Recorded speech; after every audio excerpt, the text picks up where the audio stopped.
জুলাইয়ের কোনো এক গরম দুপুরে ঢাকার আকাশে নামবে তুরস্কের প্রতিরক্ষা শিল্প প্রধানের একটি বিশেষ বিমান, আর তার যাত্রী অধ্যাপক হলুক গুরগুন, তুরস্কের রাষ্ট্রীয় প্রতিরক্ষা সংস্থা এসএসবি এর সচিব। এই সফরটি মাত্র একদিনের, কিন্তু এর অভিঘাত ছড়িয়ে পড়তে পারে ভারত মহাসাগর থেকে মালাক্কা প্রণালী পর্যন্ত। এই সফরকে কেন্দ্র করে ইতিমধ্যে তৈরি হয়েছে বেশ কিছু প্রশ্নের। তবে সবচেয়ে প্রথম প্রশ্ন হলো, এই সফর কি কেবল একটি কূটনৈতিক সৌজন্য, নাকি এর পেছনে রয়েছে সামরিক মোড় ঘোরানোর শুরুর ঘণ্টা? অধ্যাপক গুরগুনের সফরসূচি কিন্তু খুবই চমকপ্রদ। প্রথমে তিনি সাক্ষাৎ করবেন বাংলাদেশের অন্তর্বর্তী সরকারের প্রধান উপদেষ্টা ডক্টর মোহাম্মদ ইউনূসের সঙ্গে। এরপর সেনাবাহিনীর প্রধান জেনারেল ওয়াকারুজ্জামান, নৌবাহিনীর প্রধান অ্যাডমিরাল এম নাজমুল হাসান এবং বিমান বাহিনীর প্রধান air chief marshal Hasan Mahmud খানের সঙ্গে পৃথক পৃথক বৈঠক। ৩ বাহিনী ১ লক্ষ্য, বাংলাদেশের প্রতিরক্ষা ব্যবস্থার আধুনিকায়ন করা।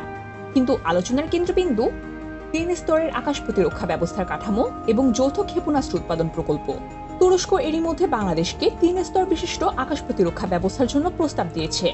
১ স্বল্প পাল্লার, হালকা ড্রোন, রকেট, শেল এবং মার্টার ঠেকাতে প্রস্তাবিত প্রযুক্তি কর্কুট বা হিসারে। ২ মধ্যম পাল্লার, যুদ্ধ বিমান বা ক্রুজ মিসাইল প্রতিরোধে প্রস্তাবিত প্রযুক্তি হিসারো। ৩ দীর্ঘ পাল্লার, ব্যালিস্টিক মিসাইল ও উচ্চ উচ্চতার হামলার প্রতিক্রিয়ায় প্রস্তাবিত প্রযুক্তি সিপার, তুরস্কের নিজস্ব উন্নয়নাধীন লং রেঞ্জ সিস্টেম। এই প্রস্তাবের সঙ্গে আরও রয়েছে মেধা সম্পদ বিনিময়, প্রযুক্তি হস্তান্তরের প্রতিশ্রুতি এবং বাংলাদেশে যৌথ সামরিক কারখানা স্থাপনের পরিকল্পনা। কিন্তু এখানে আসে সবথেকে বড় প্রশ্ন, বাংলাদেশ কেন? বাংলাদেশ কিন্তু শুধুমাত্র একটি ভূখণ্ড নয়, এটি একটি স্ট্র্যাটেজিক করিডোর বটে। উত্তরে চীন, পশ্চিমে ভারত আর দক্ষিণে বঙ্গোপসাগর। বিশ্বের ৪র্থ ব্যস্ততম সামুদ্রিক রূট কিন্তু এই সাগর। বাংলাদেশের সামরিক সক্ষমতাও এখন বিস্তৃত। চট্টগ্রাম বন্দরের নৌঘাটি, পদ্মা সেতুর সঙ্গে রেল যোগাযোগ, নতুন রাডার স্টেশন, বিমান ঘাটের সম্প্রসারণ, এই কাঠামোগুলো এখন আকাশ নিরাপত্তার জন্য ঝুঁকিপূর্ণ। তাই প্রতিরক্ষা ব্যবস্থাকে শক্তিশালী করতে চাওয়াটা শুধুমাত্র একটি চাওয়া নয়, এটি এখন আবশ্যক। তবে বাংলাদেশের এই পরিবর্তনের যে দিল্লিকে চিন্তার মধ্যে ফেলে দিয়েছে তা কিন্তু একদমই স্পষ্ট। ভারতের প্রতিরক্ষা মহলে ইতিমধ্যে গুঞ্জন উঠতে শুরু করেছে, বাংলাদেশ কি তবে এখন তুর্কি পন্থার দিকে ছুটছে? দিল্লি থেকে ইতিমধ্যে বাড়ানো হয়েছে বাংলাদেশ সীমান্তে নজরদারি, বিএসএফ এর টহল ঘন করা হয়েছে। অন্যদিকে ইন্টেলিজেন্স রিপোর্টও বলছে ভারত পর্যবেক্ষণ করছে বাংলাদেশের প্রতিটি সামরিক ও প্রযুক্তিগত পদক্ষেপকে। চীনের প্রভাব এড়াতে ভারত চায় বাংলাদেশের সঙ্গে ঘনিষ্ঠ সম্পর্ক বজায় রাখতে, কিন্তু সেই জায়গায় এখন ঢুকে পড়ছে তুরস্ক। বেশ কিছু সূত্র বলছে বাংলাদেশ ৩টে জায়গায় সম্ভাব্য মিসাইল ও ড্রোন তৈরির কারখানা গড়ে উঠতে পারে।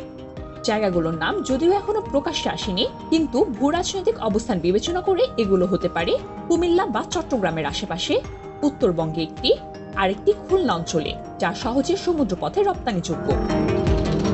এই পরিকল্পনায় তুরস্ক দিচ্ছে প্রযুক্তি, প্রশিক্ষণ এবং পরিকল্পনা, আর বাংলাদেশ দিচ্ছে তার দক্ষ মানব সম্পদ, প্রতিশ্রুতি এবং একটি রাজনৈতিক বার্তা। আমরা কারো উপরে নির্ভরশীল নই, নিজেই তৈরি হতে চাই। এই সফর যদি সফল হয়, তাহলে বাংলাদেশ হয়তো হয়ে উঠবে তুর্কি প্রতিরক্ষা প্রযুক্তির দক্ষিণ এশীয় হাব। একদিকে হিসার, অন্যদিকে সিপার, আর তাদের মাঝখানেই থাকবে বাংলাদেশ। তখন প্রশ্ন উঠবে, তৃতীয় বিশ্বযুদ্ধ যদি কখনো হয়, তাতে কি এক প্রান্তেই থাকবে ঢাকা?